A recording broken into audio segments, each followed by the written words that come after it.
Assalamualaikum warahmatullahi wabarakatuh. Innal hamdalillah nahmaduhu wa nasta'inuhu wa nastaghfiruh wa na'udzu billahi min syururi anfusina wa min sayyiati a'malina may yahdihillahu fala mudhillalah wa may yudlil fala hadiyalah. Asyhadu an la ilaha illallah wahdahu la syarikalah wa asyhadu anna Muhammadan abduhu wa rasuluh la nabiyya wa la rasula ba'da. Allahumma salli wa sallim wa barik ala nabiyyina Muhammadin wa ala alihi wa sahbihi wa sallam. Qala Allah ta'ala ya ayyuhalladzina amanu taqullaha haqqa tuqatih wa la tamutunna illa wa antum muslimun. Fa ya ibadallah usi nafsi wa iyyakum bitaqwallah faqad fazal muttaqun. Jamaah salat Jumat rahimani wa rahimakumullah. Topik khutbah kita pada siang hari ini yaitu adalah 3 sebab untuk istiqomah. Kita sering mendengar kata istiqomah. Pertanyaannya adalah apa yang dimaksud dengan istiqomah? Ibnu Hajar rahimahullah menyebutkan bahwa al-istiqomah kinayah anit tamassuk bi amrillah. Hakikat dari istiqomah itu adalah pegang teguh perintah dari Allah Azza wa Jalla. Entah itu perintah kepada kita untuk fi'lan, untuk melakukannya, seperti perintah melakukan sholat 5 waktu, ataupun perintah dari Allah yang bentuknya adalah tarkan. Allah perintahkan kepada kita untuk meninggalkannya. Dan disebutkan juga definisi istiqomah dari Umar ibn Khattab. Beliau mengatakan al-istiqomah antastaqima 'alal amri wan nahyi. Ukuran dari istiqomah itu adalah perintah dan larangan Allah, wala tarughu raghanan astaghalib. Jadi kita tidak akan melakukan apa yang dilarang dan kita berusaha untuk mengerjakan apa yang diperintah oleh Allah SWT. Sehingga itu definisi dari istiqomah. Pertanyaan yang pertama, apa yang kita bisa lakukan untuk istiqomah? Cara yang pertama yaitu adalah islahul qulub, memperbaiki hati kita. Apa hubungannya hati dengan istiqomah? Rasul sallallahu alaihi wasallam menyebutkan ala wa inna fil jasadi mudghah. Rasul menyebutkan bahwa dari satu rangkaian tubuh yang kita punya, di mana di tubuh itu ada softwarenya, ada hardwarenya. Apa yang kita lakukan dengan anggota badan, dengan lisan, itu yang tampil, yang tampak. Tapi di dalam itu kendalinya, pusatnya ada di mana? Ada di hati kita. Maka kata Rasul, ada segumpal darah di tubuh manusia, idza salahat salahal jasadu kulluh. Kalau pusat kendali ini bagus, maka turunannya akan bagus. Wa idza fasada fasadal jasadu kulluh. Tapi kalau pusat kendalinya bermasalah, rajanya bermasalah, maka turunannya pun akan bermasalah. Ala wahya al-qalbu. Sehingga disebutkan oleh Ibnu Rajab, aslul istiqomah, pondasinya supaya kita bisa istiqomah, jawabannya adalah istiqomatul qalbi ala tauhid. Bagaimana caranya kita bisa menjaga hati kita istiqomah di atas tauhid kepada Allah Azza wa Jalla. Dan Abu Bakar As-Siddiq ketika menjelaskan maksud dari ini adalah mereka tidak berpaling kepada selain Allah Azza wa Jalla. Sehingga muncul pertanyaan, bagaimana supaya hati kita itu bisa istiqomah? Bagaimana caranya supaya pondasi hati kita benar-benar kuat? Jawabannya adalah dengan ma'rifatullah, dengan mengenal Allah Azza wa Jalla, dengan mengenal nama dan sifat Allah, dengan mengetahui apa yang Allah Subhanahu wa taala miliki, mampu lakukan dan seterusnya. Sehingga hati yang mengenal Allah Azza wa Jalla akan memunculkan turunan yang pertama, yaitu dia akan merasa takut kepada Allah. Dia akan merasa mengagungkan Allah, dia akan merasa cinta kepada Allah, dia akan merasa butuh tawakal kepada Allah dan seterusnya. Sehingga kalau ditanya apa satu aktivitas yang menggambarkan bahwa hati kita itu sudah di tahap itu, simpelnya adalah habit berdoa. Sehingga jamaah salat Jumat coba perhatikan dalam sehari Berapa kali kita menengadahkan tangan kita dan meminta kepada Allah Azza wa Jalla. Karena doa itu adalah wujud nyata. Orang ketika tidak merasa butuh kepada Allah, orang ketika tidak merasa berkepentingan dengan Allah, tentu dia tidak akan meminta, tentu dia tidak akan memohon, tentu dia tidak akan mengangkat dan menengadahkan tangannya. Sehingga yang paling simpel adalah tantangan kita bukan apakah doa itu dikabulkan atau tidak, namun yang menjadi perhatian kita adalah apakah kita diberikan taufik oleh Allah sehingga kita punya keinginan untuk berdoa. Cobalah dicek-cek. Hari ini kita berapa kali ngangkat tangan? Kemarin berapa kali kita meminta kepada Allah Azza wa Jalla? Karena hanya orang-orang yang merasa butuh kepada Allah, takut kepada Allah, berharap kepada Allah, hanya orang yang semacam itu yang bisa mengangkat tangannya lebih dari 1 kali, lebih dari 3 kali untuk berdoa. Itu poin yang pertama. Kemudian cara yang kedua adalah bagaimana biar bisa istiqomah. Disebutkan oleh para ulama yaitu musahabatu as-salihin wa mujalasatuhum. Dari sisi ekosistem, dari sisi lingkungan, circle, dengan siapa kita berbaur, dengan siapa kita bertemu, dengan siapa kita bersua, maka itu juga akan menjadi faktor pemicu seberapa besar kita bisa istiqomah. Ketika kita gabung di satu komunitas di mana mereka tidak terbiasa untuk sholat tepat waktu, maka jangan heran kita akan ngerasa sungkan jika kita harus bilang ke teman-teman tadi, mohon maaf sudah waktunya azan. Padahal itu hal yang biasa, tapi karena circle-nya, lingkungan itu, di tempat itu, di komunitas itu, teman-temannya nggak biasa sholat tepat waktu. Sehingga sholat tepat waktu menjadi aneh. Lain halnya kalau kita berada di circle, di lingkungan, di teman-teman yang mana sholat 5 waktu itu memang on time. Sehingga akan secara otomatis waktunya sholat, kita berhenti.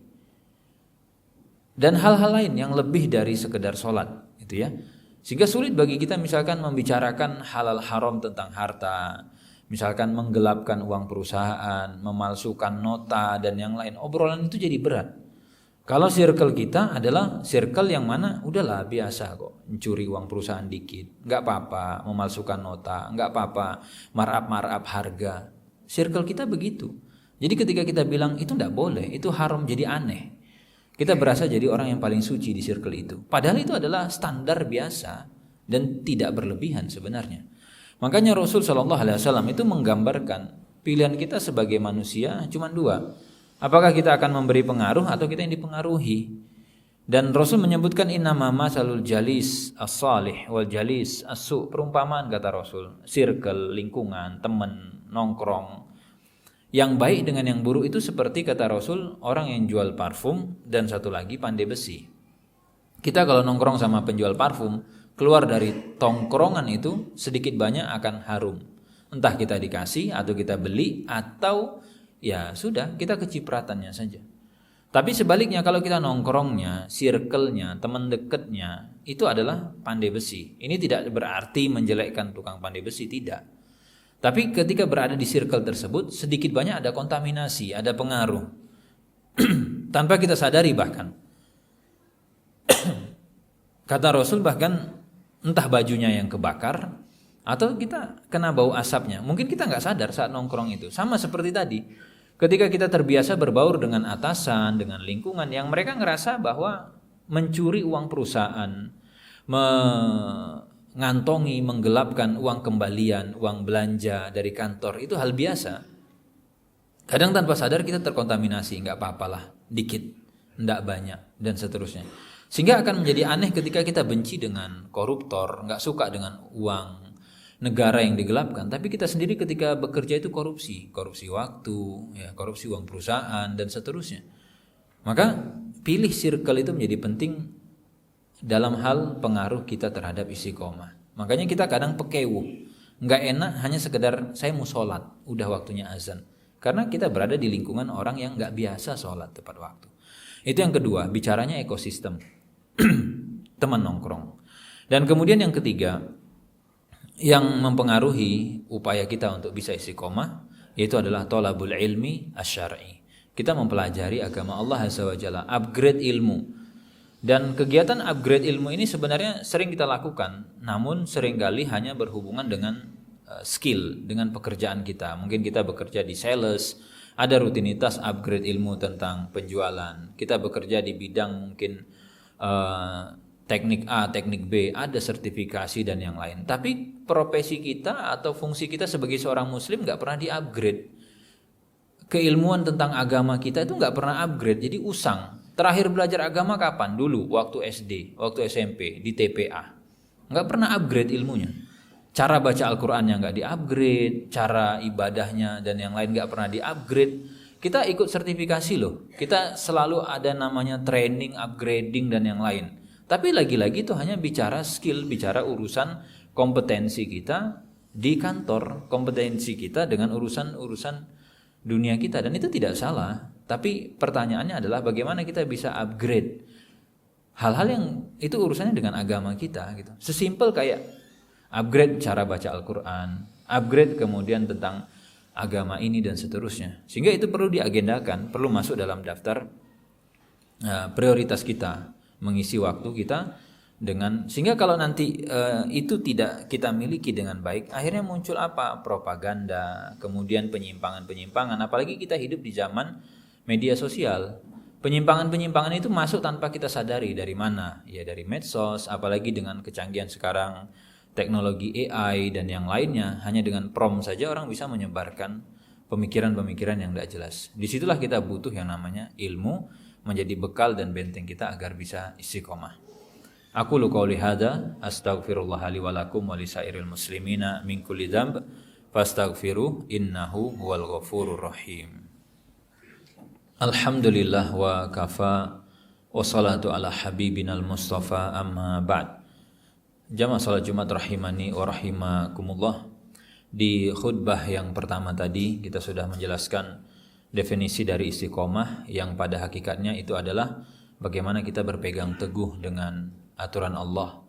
Dan kemudian kita sudah sebutkan 3 poin ikhtiar kita untuk istiqomah. Yang pertama adalah memperbaiki hati kita karena itu adalah pondasi.